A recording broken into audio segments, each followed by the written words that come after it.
ఏపీలో రాజకీయం కొత్త మలుపు తీసుకుంటోంది. బీజేపీ కూటమిలో భాగస్వామిగా ఉంటూనే పెద్దన్న పాత్ర పోషిస్తోంది. బీజేపీ నిర్ణయాలకు టీడీపీ, జనసేన అంగీకారం తెలపాల్సి వస్తోంది. కొద్ది రోజులుగా చోటు చేసుకుంటున్న నిర్ణయాల్లో బీజేపీ అనుకున్న విధంగానే ఏపీలో రాజకీయం చేస్తోంది. ఏపీలో బీజేపీకి 8 అసెంబ్లీ స్థానాలు మాత్రమే ఉన్నాయి. అయితే బీజేపీకి ఏపీ నుంచి ప్రస్తుతం 2 రాజ్యసభ సీట్లు ఉన్నాయి.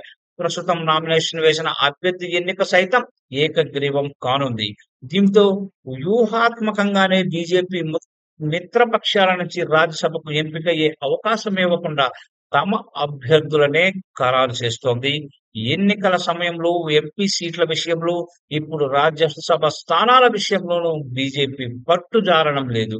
ఇక బీజేపీ నుంచి జరుగుతున్న నియామకాలు టీడీపీ కేడర్‌కైతే నచ్చడం లేదు. గతంలో టీడీపీ అధినేత చంద్రబాబు పైన తీవ్ర వ్యాఖ్యలు చేసిన వారికి ఇప్పుడు బీజేపీ ప్రాధాన్యత ఇస్తూ పదవులు కట్టబెడుతోంది. పొత్తులో భాగంగా ఆహ్, బీజేపీకి దక్కిన ఎమ్మెల్సీ స్థానం సోము వీర్రాజు ఇప్పుడు రాజ్యసభ సీటు పాక వెంకట సత్యనారాయణకు కేటాయించారు. ఈ నిర్ణయాలపైన సోషల్ మీడియా వేదికగా టీడీపీ నేతలు కూడా ప్రశ్నిస్తున్నారు. బీజేపీకి ఉన్న 8 అసెంబ్లీ స్థానాల కోసం 2 రాజ్యసభ సీట్లు అందున చంద్రబాబును తీవ్రంగా విమర్శించిన వారికి అవకాశం ఏంటని ప్రశ్నిస్తున్నారు.